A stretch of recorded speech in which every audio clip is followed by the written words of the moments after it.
Bem-vindos a mais um vídeo no canal Deus no Coração. Que essa mensagem possa transformar a sua vida, que Deus lhe abençoe sempre, e jamais perca a fé em Deus, que o milagre irá acontecer. E às vezes a gente fala isso e não sabe entender. O que significa que Deus me ama? Sabe qual é a maneira mais eficaz que Deus tem de amar você? Através do seu amor próprio. O amor próprio é a primeira instância do amor de Deus em nós, que é uma forma que Ele tem de te proteger de si mesmo e dos outros. Pode observar que quem se ama, não estou falando daquele amor ensimesmado, egóico, que não faz você, que não lhe permite olhar para os outros. Não estou falando disso.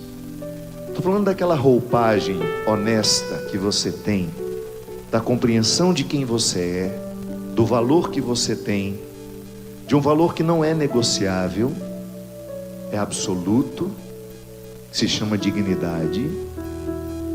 E quando você tem isso vivo dentro de vocês, quando Deus consegue colocar em nós a primeira instância do amor próprio, por isso que eu falava no início, que tudo em nós precisa ser educado, inclusive isso.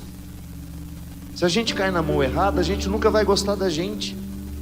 Se a gente é educado por uma pessoa que só nos põe defeito o tempo todo, que nunca nos permite florescer na nossa essência, a gente vira um desastre humano.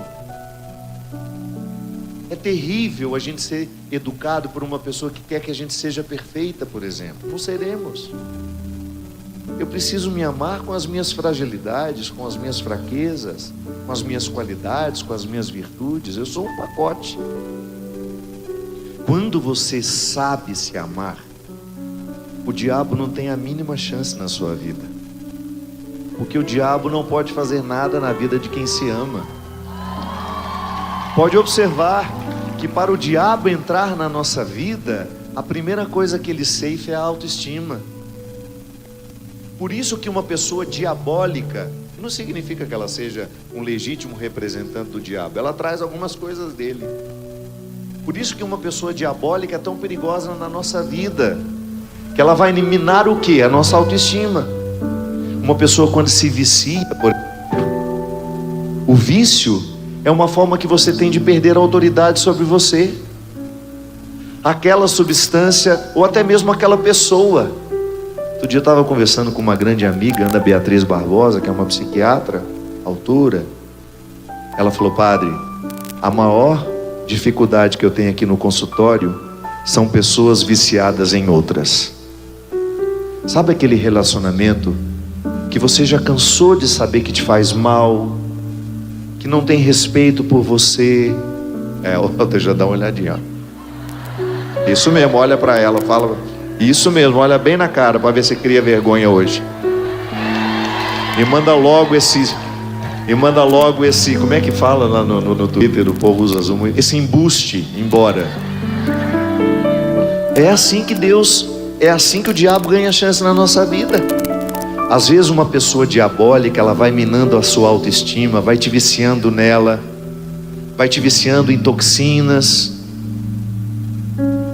e depois você perde a coragem de decidir por você. Por quê? Porque o amor próprio já foi embora. Quando o nosso amor próprio vai embora, nós somos uma presa fácil para o diabo e para os que o representam no mundo. O álcool, a cocaína, a maconha, a prostituição socializada, que é essa coisa de cada dia você estar nos braços de um, sem nenhum vínculo de amor, sem nenhum vínculo de respeito, você sendo tratada como se fosse uma praça pública, em que o outro vem, explora, deixa o seu lixo e vai embora. Cadê seu amor próprio para dizer: opa, aqui não? Cadê o amor próprio para poder olhar nos olhos e dizer: olha aqui, se quiser entrar na minha vida, retire as sandálias dos pés, porque este território aqui é santo. Não vai ser de qualquer jeito. E se tiver que entrar no seu hall de afetos, a sala dos afetos é a sala mais importante da nossa casa afetiva. Não pode deixar qualquer pessoa entrar. Até nas redes sociais existe uma coisa que chama lá bloquear, que é uma beleza. Você sabe por quê? Nas redes sociais as pessoas perderam a elegância. Eu não entro dentro da sua casa e xingo: que cabelo horroroso, por que você cortou esse cabelo? Eu não tenho nada com isso. Mas a rede social te permite fazer isso com quem você nunca viu. Você entra lá e fala: nossa, como você envelheceu. Todo mundo está envelhecendo, só a bonita que não. A que vai lá e comenta. Aí a outra faz um show, está toda feliz, aí vem aquele espírito de porco: nossa, como você está gorda. Está cheio de gente assim. Isso é energia ruim que você não deve deixar entrar na sua vida. Sentiu que aquela pessoa sempre faz um comentário para te desmerecer? Bloqueia. O bloco existe para ser dado, não é? É diferente de uma pessoa que vem e faz uma crítica em particular. Diz: olha, aquilo, papapá. É autoridade afetiva. Mas nós estamos assim. E às vezes é uma expressão da nossa falta de amor próprio.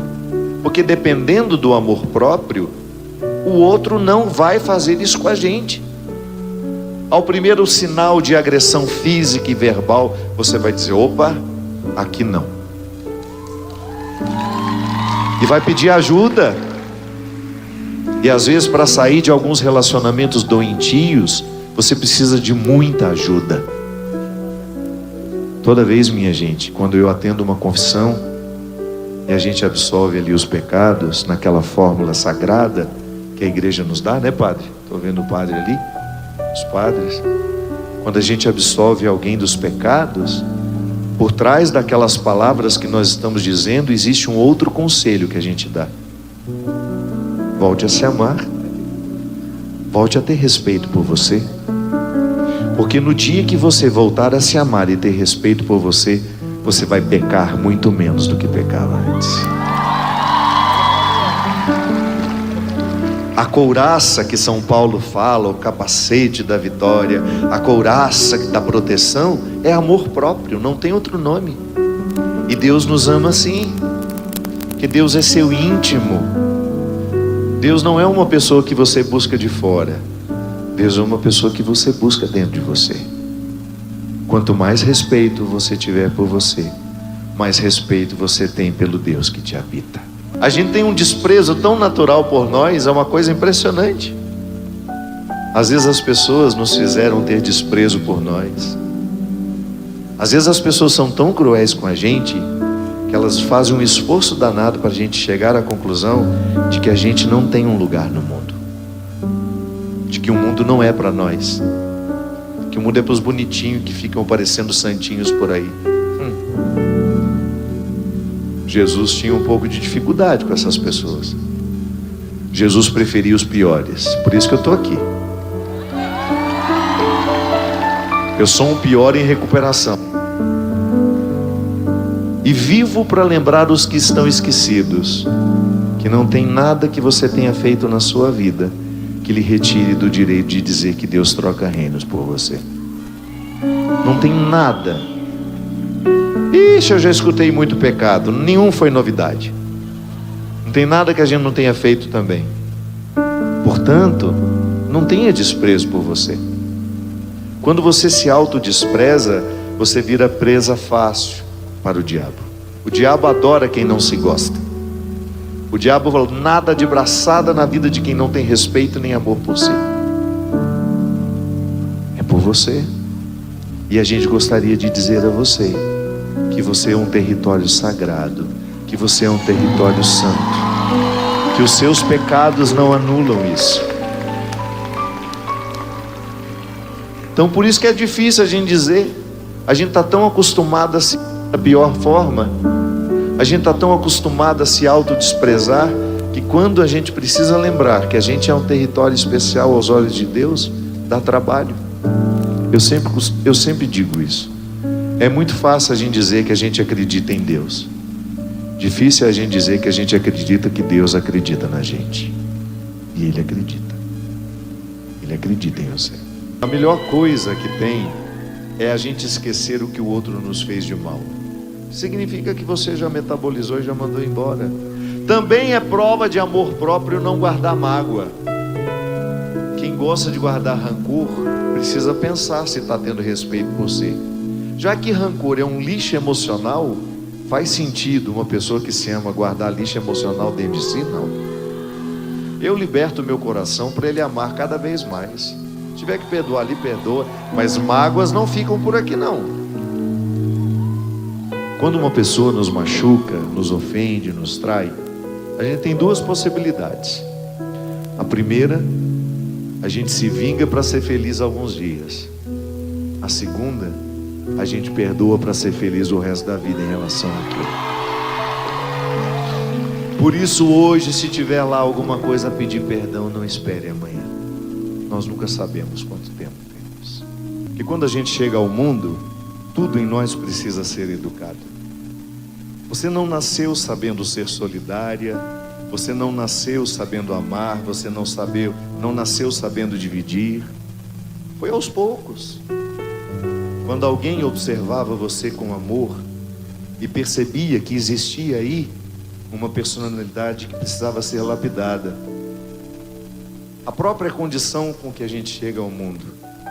A gente chega absolutamente individualistas. O indivíduo é aquele que por natureza não pode se dividir. Não é que ele não quer, é porque ele ainda não sabe. E a gente só erra na vida quando a gente sabe e não faz. Na ignorância não é erro. Quando você era individual, quando você não sabia sair das suas necessidades, porque fazia parte do processo normativo de ser gente, uma criança, um recém-nascido, não adianta você dizer a ele: espere que sua mãe está tomando um banho, daqui a pouco ela vem amamentar você. Imagina. O ser humano, naquela fase da vida, é incapaz de compreender qualquer regra. Tudo que nós enxergamos é uma extensão nossa. A gente não sabe amar ninguém, porque a gente não tem maturidade biológica para isso.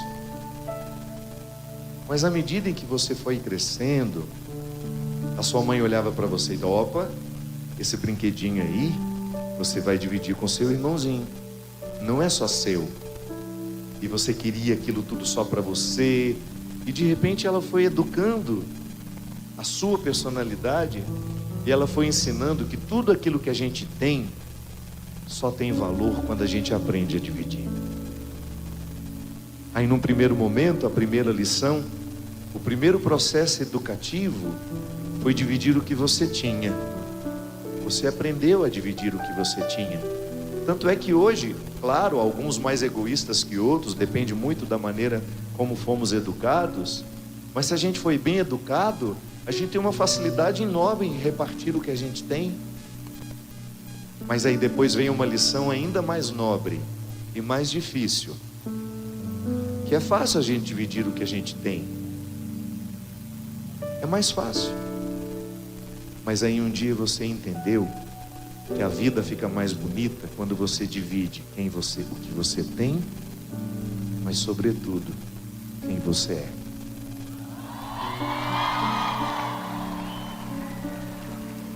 É como se acendesse uma luzinha dentro de nós e você descobrisse: pronto, esse é o significado da vida. Dividir o que tem e o que sou. E assim a gente vai se apaixonando uns pelos outros. E assim a gente vai se conquistando. E assim a gente vai criando vínculo. E a isso nós chamamos de família. Que não é só um agrupamento de pessoas, mas é um sentimento que nos ocorre. Eu sempre digo isso. Voltar para casa, você entende exatamente o que significa. Não é só voltar para um aglomerado de paredes e móveis que você reconhece como seus. Não. Voltar para casa é quando você percebe que um sentimento bom lhe ocorre quando você cruza aquela porta. Ou então quando você encontra alguém que a vida lhe deu. Não tem nem a obrigação do sangue. Porque às vezes a gente não dá sorte de ter isso dentro de casa. Não é garantia. Ser parente um do outro não é garantia de que a gente tenha vínculos. Às vezes a gente só é parente. E dependendo do parente é o pior defeito que a gente tem na vida. Não é? Não. Deus me livre de ser parente. Não, eu quero ter vínculo. Graças a Deus, eu nunca fui parente da minha mãe. nunca fui parente do meu pai. Tive o mesmo sangue que eles.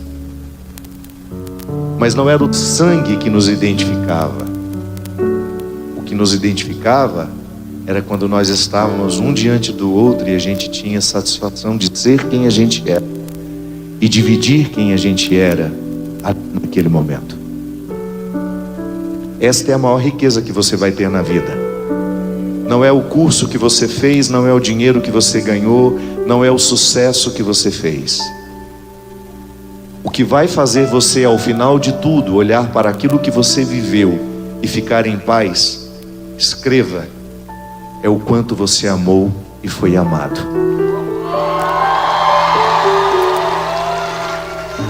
Eu sei que às vezes a gente passa uma boa parte da nossa vida querendo construir isso, querendo construir aquilo, querendo deixar herança para alguém.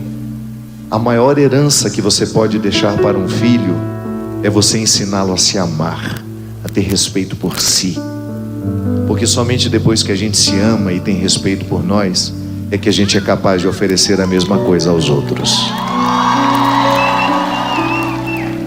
Portanto, minha gente, esta riqueza eu lhe desejo. E se por acaso outras vierem, saiba apreciá-las assim. Porque o melhor banquete, o mais sofisticado que você pode comer na vida, é aquele que lhe coloca ao lado da pessoa que você ama. Porque o que em última instância, o que faz um banquete ser sofisticado, não é o que comemos, é com quem comemos. Pode ser um pão com manteiga na chapa e um cafezinho com leite, ou um cuscuz, alguma coisa assim. Se a gente estiver diante das pessoas que nós amamos, não há nada mais sofisticado nessa vida. E é isso que vocês fazem. Vamos lá no show do padre, vamos. E aí vocês se aglomeram de gente que vocês amam, de amigos que a vida deu, e você identifica que isso é ser feliz. Porque às vezes a gente está numa pitimba danada, ninguém tem dinheiro para nada, mas a gente tem sorriso um para o outro. A gente tem alegria um para o outro. A gente tem palavras amorosas uns para os outros. Às vezes o outro está tão derrotado, você chega lá, dá uma elevada naquela autoestima, dizendo coisas boas. Não, isso vai passar. Isso é amar. Isso é ser amado. É a gente se amparar no momento em que a vida nos desampara. Sabe qual é o milagre que eu quero pedir a Deus hoje? Que você volte a se amar. Que você volte a ter respeito por você. Que você se olhe, que você se enxergue. Já ouviu essa frase? Se enxerga, mulher. Só que ela é negativa, né? Aqui hoje não. É Deus olhando para você. O que? Você está desanimado? Se enxerga. Olha a capacidade toda que eu deixei dentro de você. Olha a grande mulher que você é. Olha o grande homem que você é e que você ainda pode ser. Se enxerga, rapaz. Enxerga, mulher, que tem muito de Deus ainda para florescer aí. Mas se você não se amar, nada vai acontecer.